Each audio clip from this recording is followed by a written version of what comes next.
Hello, everyone. My name is Jimena Fernandez, and I am the Student Communications Director for the Student for Students nonprofit organization. And today we have the pleasure of interviewing the Assistant Director for Transfer Services of UCSB, Melissa Chavez. And before we get to that, I'd like to let everyone introduce themselves as part of the program. Yes. Okay. So, hello everyone. My name is Janessa. I am the Operations Director for the Student for Students Network, and thank you for joining us. Ida. Yes, hi everyone. I'm Aida Jimenez Martinez, and I serve as the educator liaison. And I'm happy to be here. And thanks, Melissa, again for your time joining us and allowing us to interview you. Yes, hi. Thanks so much for having me. My name is Melissa Chavez. I use she, her, ella pronouns. I'm so happy to be here and talk to you about UCSB, the admissions process, college, everything, benefits of applying as a transfer student, all that great stuff. I appreciate the work that you're doing, and I'm happy to contribute as best I can. Thank you so much. Well, we'll get started with this interview. Our first question, right off the bat, what simple mistakes are commonly made on the applications you review?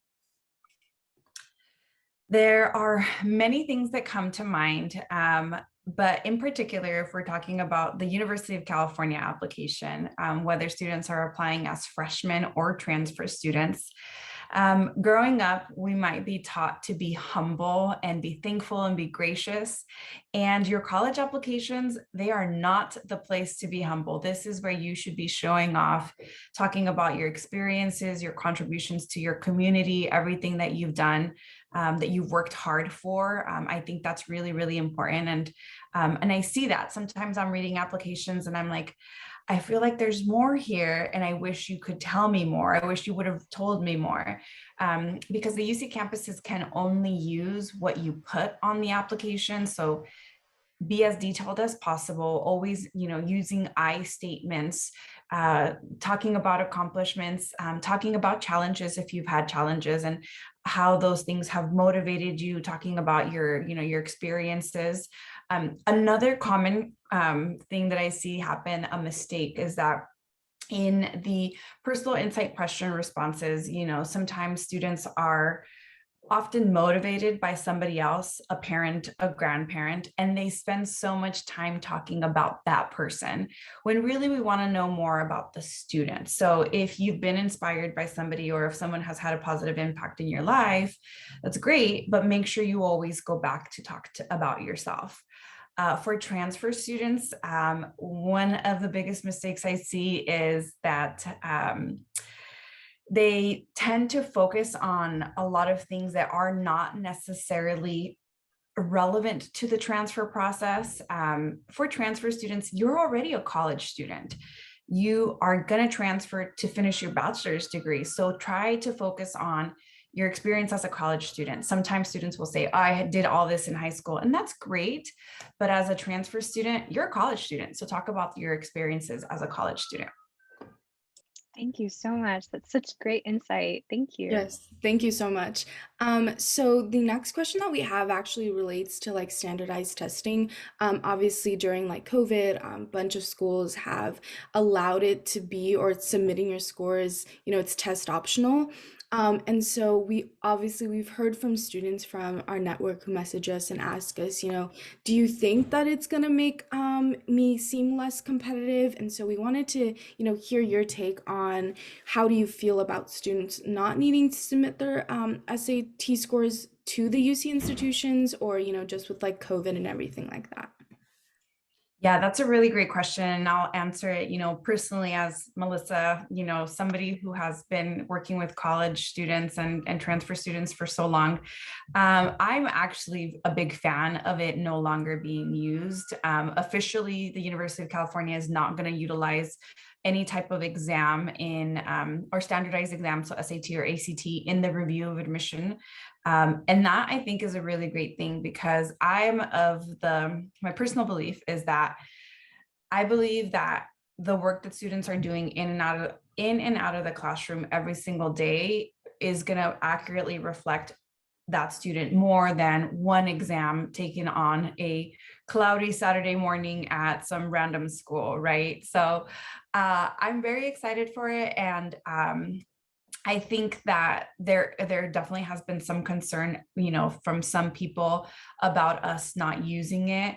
But I really can only find positives about it. Now students don't have to worry about finding the resources, the money to pay for that exam, or even if they had a fee waiver to not have to pay for it, they still had to go on a Saturday morning, sometimes even going far away from their high school. I remember way back when I had to take that exam, I had to get to a high school that was not my high school and that I'd never been to. So I'm like, how do I get there? So I think it had a lot of challenges. And like I said, I feel like a student's performance in the classroom every day is a better indicator. And even the classroom, right? That's not necessarily everything, because there's so many things that students can bring from their experiences and everything that has happened in their life. And when you combine that all, that really is what would make a student a great fit and make a positive contribution to any college or university. Totally agree. Yes, definitely. For our third question is, like, in your opinion, would this make the process more or less competitive? In my opinion, I'm going to kind of answer it from two standpoints. I'm going to answer it from the university standpoint. Mhm. Now that the university won't be using that for admissions purposes, it has created a lot of work because we've had to redesign and rethink our processes. So in that way, it's a lot of work, but it's good work because it's allowing us to be creative and finding different ways to evaluate a student. For students, can you repeat the question one more time so I can make sure I'm answering it from the student perspective? Because I know that's what I wanted to do. Yes, absolutely. So it's just, in your opinion, will this make the process more or less competitive? And this is referring to students not needing to submit SAT scores. Okay, so for the students, I could see some students being very bummed that they're not being used because they may have done really well. But I feel like the students that have done well, the students that didn't do well, there are other ways for them to showcase their academic preparedness in the application. So, reporting their classes, talking about ways that they've been involved in academic areas outside of the classroom as well. So I think that initially it could be a little concerning, but I think once students realize that, one exam is not going to be a bigger factor than anything else, I think that's very, very, very powerful. And that's my hope. Yes, thank you so much. Of course. And Ida, of course, feel free to jump in if you ever have like any opinions. Of course, you're a great resource too. So just let us know and jump in. Sure. Thank you, ladies. Of course. So I guess a big question we want to, of course, remind students, even if they, know and they have it in the back of their mind, when do the UC application cycles open? We know that they all, have already been open, but when do they close as well? Yes. So the UC application will open every single year on August 1st. That means that starting in August, you can fill out your application, start working on it slowly but surely, with the knowledge that it has to be turned in during the month of November. Okay. This kind of lines up with the CSUs. The CSUs students can submit their applications for, during a little bit of a bigger time period. Ideally in the future, it'll be the same time frame, but for UC, that submit button becomes live during the month of November. It doesn't matter when in November students submit the application. It's not going to be a benefit if they are the first one or if they're the last one. And we usually recommend getting it done as soon as they can so that they, don't have to stress about it at the end. And there are a lot of students that wait until the last 2 days to submit their application. Just historically, we have seen that happen. No matter how much time we give them to work on it, they will still do it on the last 2 days. So my recommendation is to get it done as early as possible. Obviously, do not rush through it. Take your time, but know that you have the entire month to hit the submit button. Awesome. Thank you. So What advice would you offer to students who are unsure of their prospective career paths or majors and who are applying to college? Yeah, I love this question. It's really hard I'm gonna say that it's hard for them, because I remember way back then when I was in that position. I have a couple of my little brothers. One is a transfer student right now. He's at a community college, and my littlest brother, he is a junior in high school. So I still hear it from their perspective. And I think about my experiences when I was way back when, and I can see that they feel a lot of pressure to choose something. And the reality is that they're so young and they have such an amazing life ahead of them. And I would say, find things that bring you joy, that you're passionate about. It could be a particular academic subject. It could be something completely different. It could be something outside of the classroom that brings you joy. Try to find things that make you happy and find ways to somehow make that your career. When I was younger, I'll give you my little story. I thought I wanted to be a teacher. I had amazing teachers, right? So some of you might be motivated by your teachers and inspired and be like, I want to be like them. And that's amazing. And you could do that. But when I was in college, I was like, I'm going to be a teacher. I'm going to be a teacher.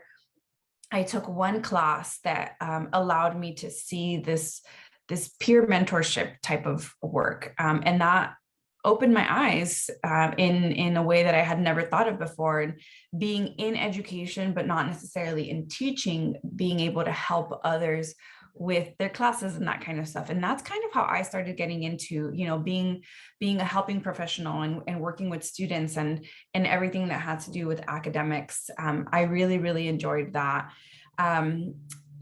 Growing up, you might have heard like, oh, you got to be a doctor, you got to be a lawyer, you got to be a teacher or something like that, you got to work at a bank. I think that those things will come with time. If you have an idea of what you want to do in the future, amazing, that's great. But if you don't, you have plenty of time. And I would encourage you to take classes. If you were to go to a university, take classes in different areas that might sound interesting to you, to see what that interest can be and what you can build from that. Because sometimes it's not necessarily the major that you're majoring in. It could be the experiences, the work that you're doing outside of the classroom, traveling abroad, like doing travel study when you're in college. So my advice is really to explore, be creative, ask questions. If you know of somebody that has a great job and you're like, how do I get your job? Ask them those questions, because they might tell you their journey, and it's sometimes like this, right? It's not like a little line, and it's not going to be like that. There's going to be ups and downs and forks in the road, and that's going to be okay. Finding those things that you're passionate about, that you're interested about, will come for sure. Thank you so much for that. I feel like the CSU counselor also had like this same sort of answer that you had, so we really appreciate that. The next question that we have, obviously, with so many students always applying to college each and every year, there's so many theories on like how like applications are like reviewed, or just like random theories about the best way that you can get admitted. And so our question is that do you as an assistant director value spikes or specialized skills in a student's application? So there are definitely certain things that the University of California is looking for. There's leadership for sure, commitment, involvement. A lot of those things are very, very important. And surprisingly, it's not a secret. We're very open about the things that we're looking for when we're looking for, students in trying to decide who we're going to admit. It's all about how that student presents themselves on the application. Like you said, it's getting very, very competitive. There are so many more students that are interested in, and this is even students outside of California that just love California and want to come here. That brings more applications. It's more competitiveness, right? But in terms of interests and spikes, I would say that there's certain value in having something that you have been consistently involved with and that you have shown progression in, whether that's being in a leadership position or being in an organization that really helps you and motivates you with academics. I think those things are important and part of what UC is looking for. I would always say it's about quality, not necessarily quantity. I'll have students that will say, well, Melissa, I've done 2,000 hours of, I'm exaggerating here, 2,000 hours of community service. And I'm like, but what did that community service mean to you? Like, what were you simply doing it because you wanted the hours, or is it something that you're truly passionate about, that is motivating you, that is helping not just you in your college application, but the community and those around you? So that, I think that's my roundabout way of saying that there's certain things that we're going to value for sure. And it's overall going to be about the quality, not necessarily the quantity of what students are doing. Thank you. Awesome. And so for our next question, are all UC acceptances on a first come, first served basis? No, they are not. So when students submit their application, they can do it at any point during the month of November. So November 1st through the 30th, that's their time. And then for freshman students, those are applying from high school, they should receive their admission notification at some point during the month of March, okay? For transfer students, they still have the same deadline of November, but they have an additional step in the application process called the transfer academic update that has to be submitted in the month of January. In that academic update, transfer students would notify us of their final fall grades and any changes in their spring schedule, because they're college students, their schedule can change. So it's important for us to know those details before we review the application. And those students would receive their UC admissions decisions in either March or April, because freshman applicants will get their decision in March and they would have until May 1 to make a decision. And then transfer students would get their decision in March or April, but have until June 1st to make a decision. And that's UC system-wide. So the UC campuses, sometime during those couple of months, that's when they're going to be releasing their admission decisions. When students do get their decision, it could be that they were admitted, it could be that they were waitlisted, and it could be that they were denied. So if they were admitted, that means that they're in, they have a spot if they want it at that school. If they were waitlisted, it means that they were a great applicant, really competitive student, and should space become available later on, they could be considered for a space. But I would always recommend students to see a waitlist offer as a no, as opposed to a maybe, because it's better to be safe than to bank on something that is not a certain thing. Yes, I think that answers your question and more. Yes, thank you so much. It's really great advice. Thank you.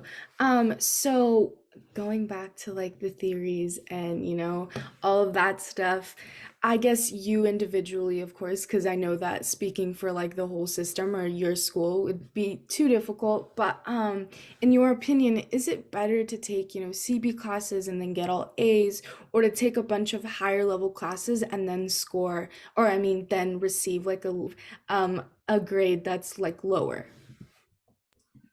Yeah, this is a very common question, actually, and we get it every single year. And it ultimately comes down to the opportunities that were available to that student in their context. So we're always going to look at a student individually in their context. So what did they have available to them?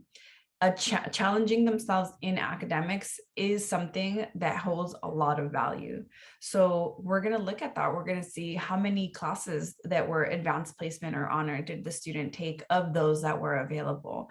There are schools that hardly have any of those opportunities. So it's like, okay, we're going to see that maybe more, college prep classes versus AP or honors. And again, it's about understanding the context of that student at that school during that year.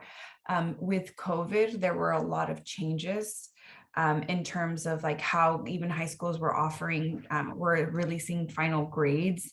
And that was also a big impact to students. And it'll continue to be an impact to anyone who was in high school during the COVID pandemic. So it really comes down to each UC campus is going to receive that application and they're going to evaluate that student in the context of their situation. So they're never going to be compared to one student or another. They're never going to say, this student at that high school did this, but this one did that, right? It's not going to be that. It's going to be like, here's what was happening with this student. Here's what was available. And also here are these other external factors that could potentially have impacted their choice. There's power in words. So I would always encourage students to tell their story and to talk about things, especially if they weren't able to take AP classes. Sometimes there's scheduling conflicts. Like I could only choose to take AP chemistry or AP English, right? That was my only choice because they were scheduled at the same time. These are some of the things that I have also wanted students to talk about a little bit more. And maybe this will help because I'm sharing it and giving some perspective. But it just comes down to the student and what's available, looking at them in their context. There's value in challenging yourself, because showing that you're going above and beyond and challenging yourself, taking advanced level classes is something that UCs like to see because of, potentially them being students at our colleges. We want to set them up for success. Awesome. Thank you. And so for our next question, what are your top 3 application tips? Okay. First tip is to take your time and make sure that you're filling it out accurately. And I'm serious about that, making sure that you spell your name correctly, your email address, everything you have to make sure that it's all correct. Because if there's one, like email address is a big one.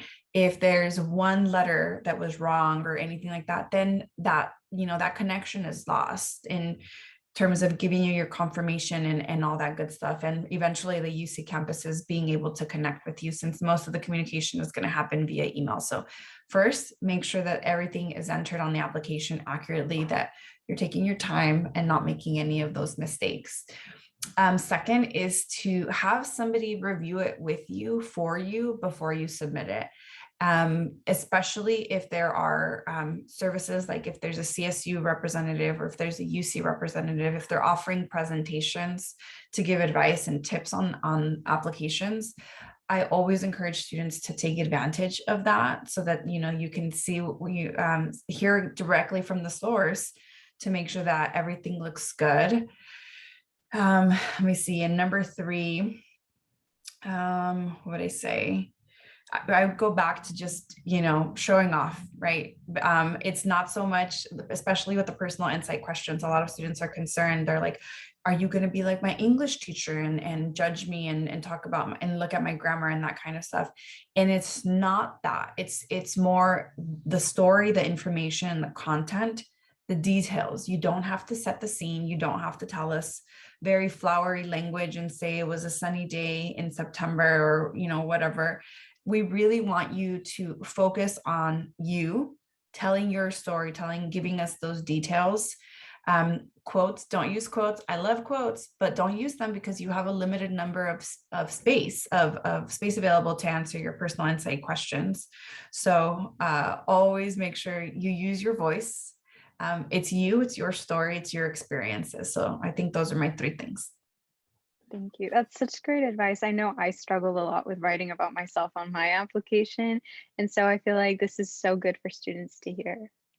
Yes, definitely agree. It's really tricky trying to write about yourself because I don't know, you don't want to show off, but of course that's what you're there to do. So thank you so much for that. But the next question that we have is, at UCSB, what majors are most impacted or least impacted? Yeah, so each school is going to be different on how they use the word impacted. So for us, we have very selective majors. So that's what we like to say, selective. We have 3 colleges at UCSB. College of Letters and Science is the largest college, and it houses the majority of the majors at UCSB. The most popular programs in that college there are 10 different types of biology, so all biology majors, economics or economics and accounting as well.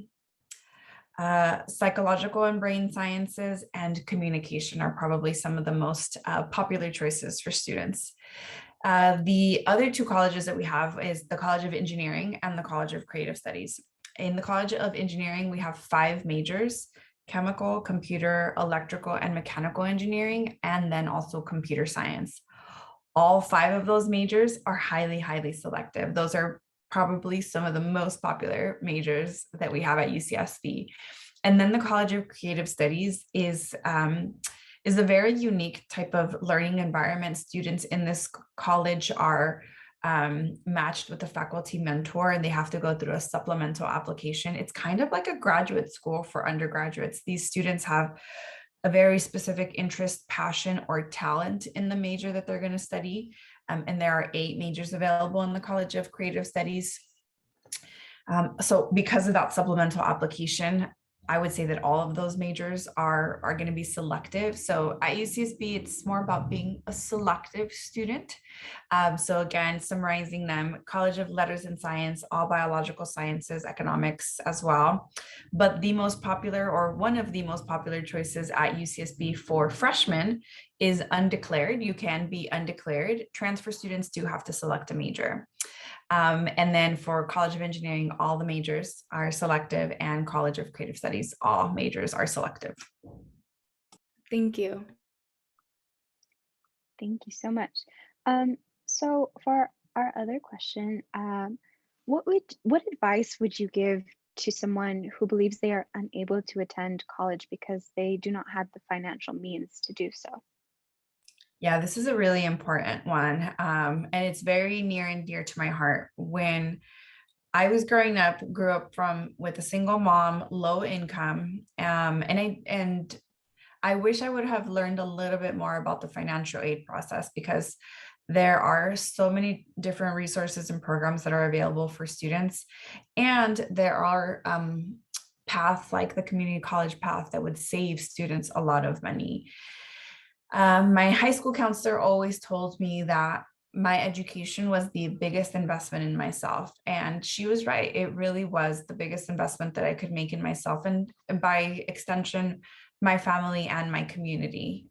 Because, now I'm working in this really great position where I can help others and help others find their dream school and advise them that way. So I'm very grateful for that, and I'm aware of the space that I have to be able to share that with others.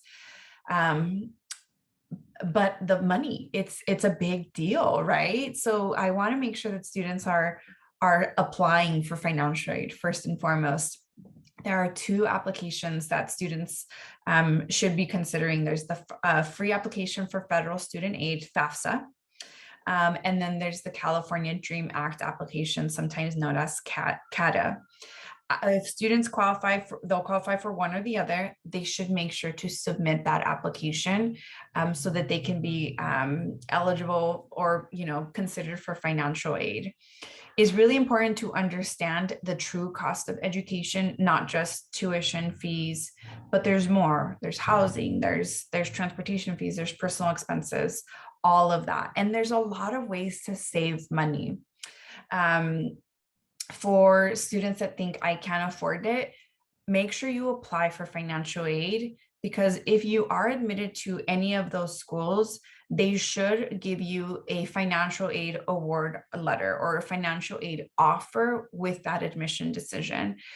It might come immediately, or it might come within the week after you get your admission decision. And it's really important to utilize that financial aid offer in making your decision, because there might be some schools that give you more free money than others. Understanding the types of financial aid is also really important. Grants, scholarships, free money that you don't have to pay back. And then there's even loans as well. There's work study. And I know that a lot of people will always default and say you don't want to take out loans. But loans can be used wisely by a lot of students. I'll also say that there's a big push to make sure to encourage our state government and our federal government to give our students more financial aid. There's a big push right now to double the Pell Grant that would allow more free money for those students that are income eligible.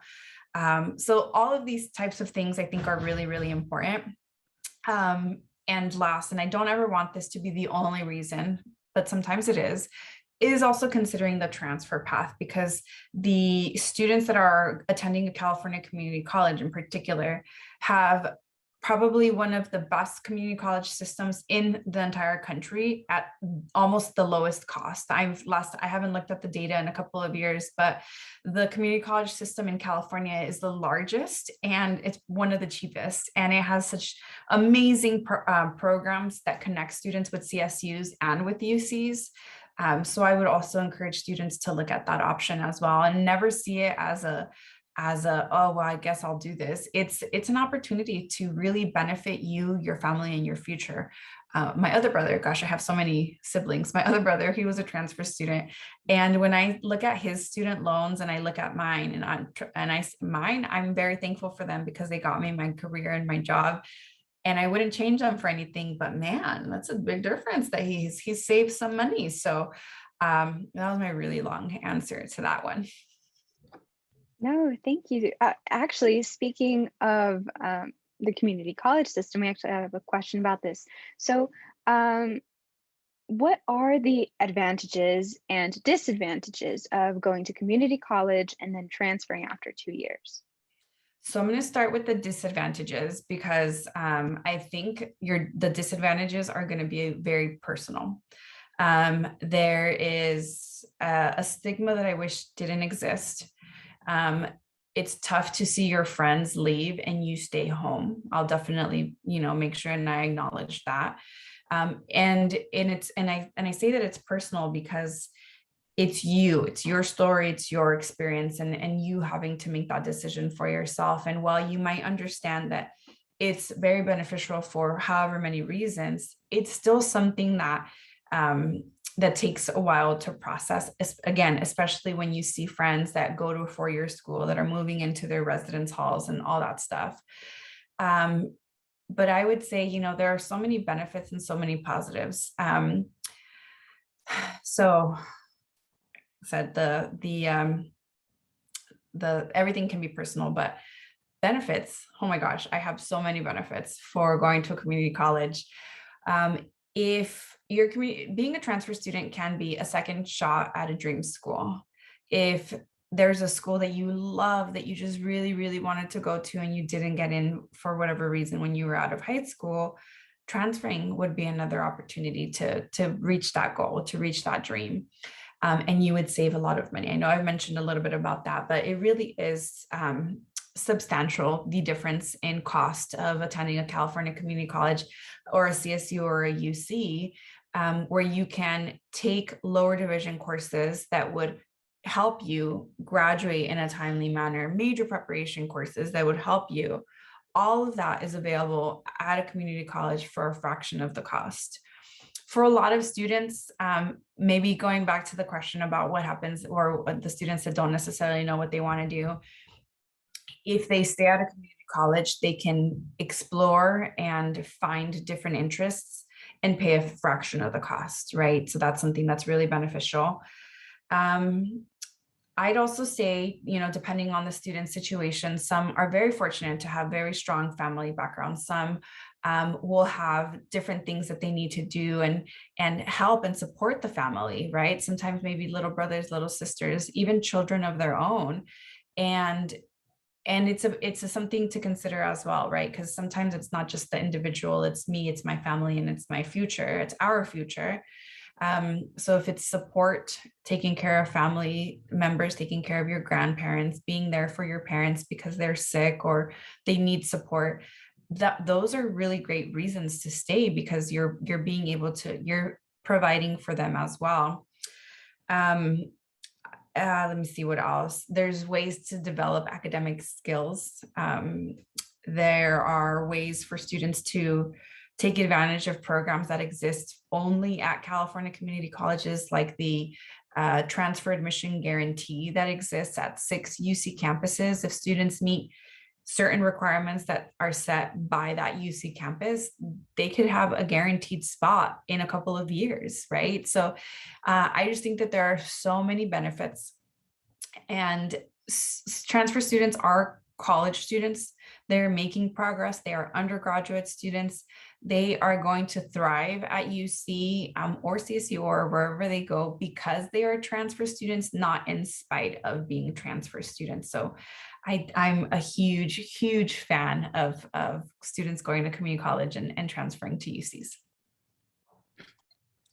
Thank you. Just wanted to add, ladies coming, working, being staffed at the community college system locally, of course.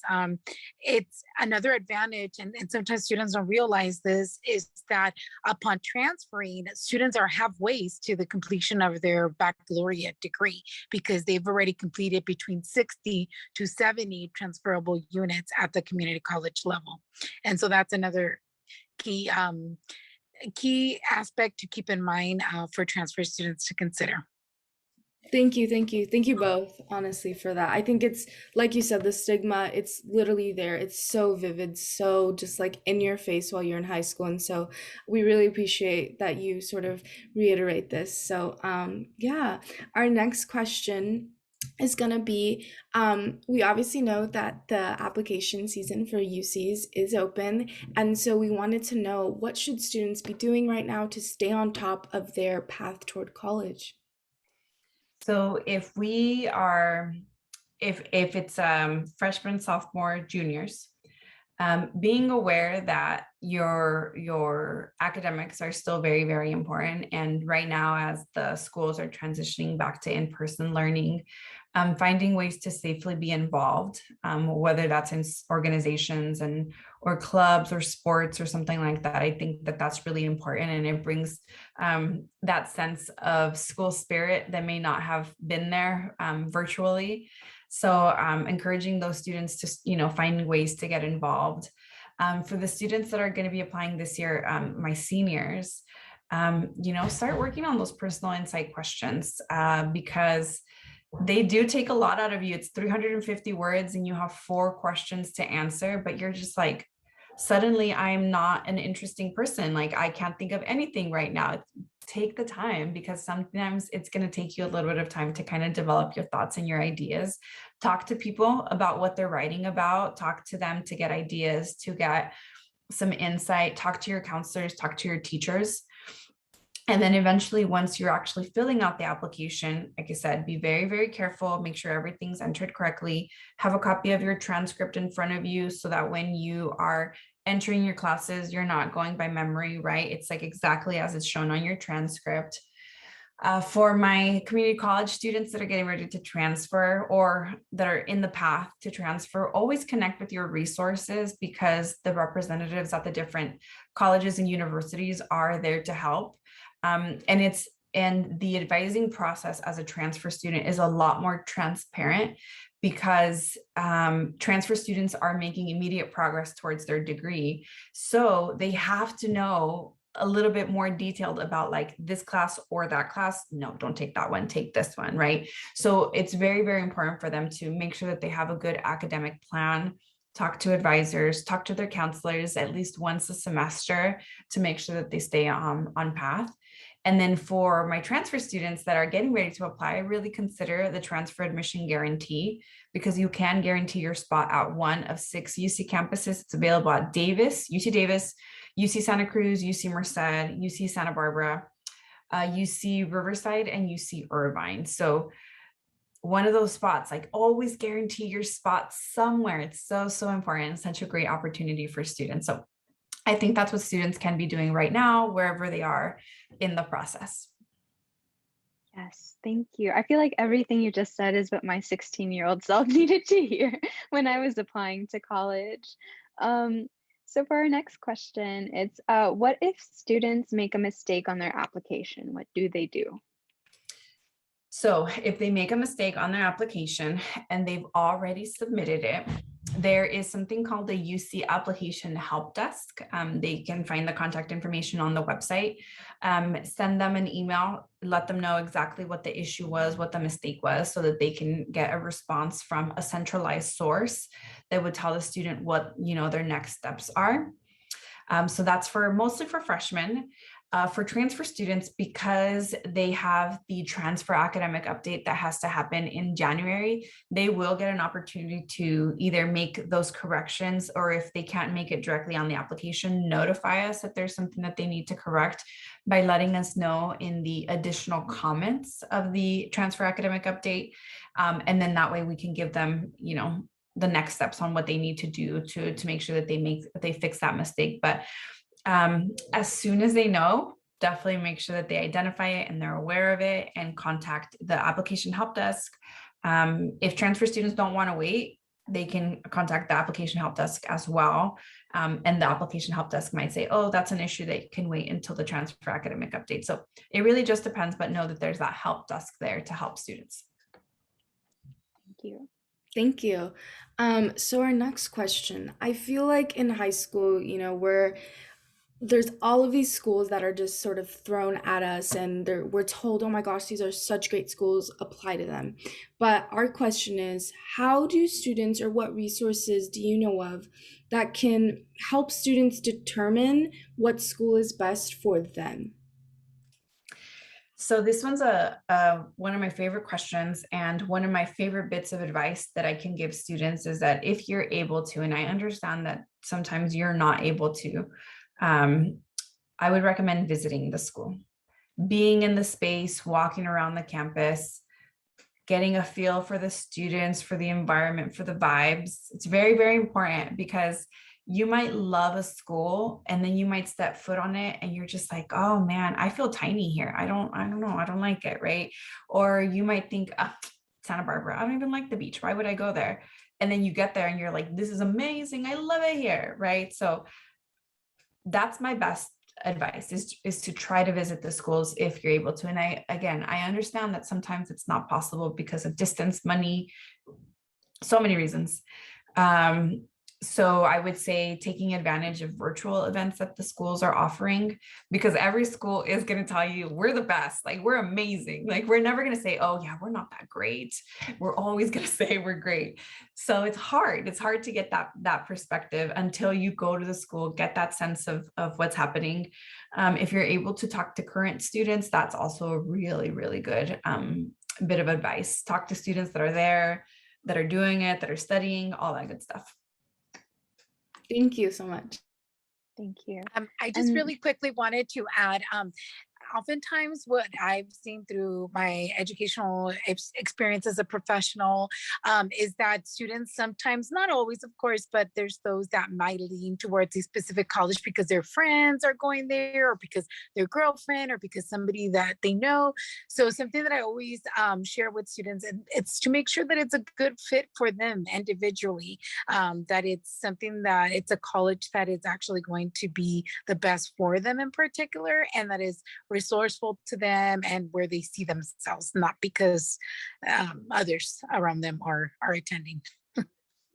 Yeah. Yes, thank you so much. So for, I believe, our last question, how much, because I know as a procrastinator myself, I feel like we all need to hear this. So how much time should a student allot to complete the college application? I would say, and it's funny because like there's certain things that I just do better when I have a little bit of pressure. Your college applications should not be one of them. You should take your time. I would dedicate, let's see how much. I did a test application a couple of weeks ago, and it probably took me about an hour to get through. And that's because I know the application. I know everything. I'm just like typing, right? So I would say, not including the time that you're brainstorming, that you're writing your personal insight questions, developing that, all that good stuff, that right there could be its own process of like a good, 8 to 10 hours for some students. I would say filling out the application, give yourself at least 2 hours to do it. Awesome. Like to actually submit it and do it. Totally agree. Yeah, it's a very long process that should not be like left on the back burner and no, on the forefront. But yeah, thank you so much. I guess our last question really is can students contact you if they have any questions, or how can that work? Who can they contact? Just, in case they have further questions or need more guidance. Yes, absolutely. I'm more than happy to, talk to students. I'm happy to talk to parents as well. And sometimes I know that can add a little bit of value if parents are unsure and they're afraid of letting their child go off to a different place, right? I'm happy to do any of that. And I also have an amazing team of colleagues at UCSB that would be willing to speak with students as well. I can guarantee you that. So we really do value students and making sure that they find a good fit. So we're happy to help however we can. Thank you so much. Okay. I think that pretty much wraps up our interview. Do you have any more questions, Jimena? Anything to add? Aida, anyone? No? Just our Thank you so gratitude. much. Thank you so much, Melissa. Yes. We really appreciate your time and your consideration in joining us. Thank Yes, you for giving truly. me this opportunity. I loved it. Yeah, it's great. Thank you so Thank much. you.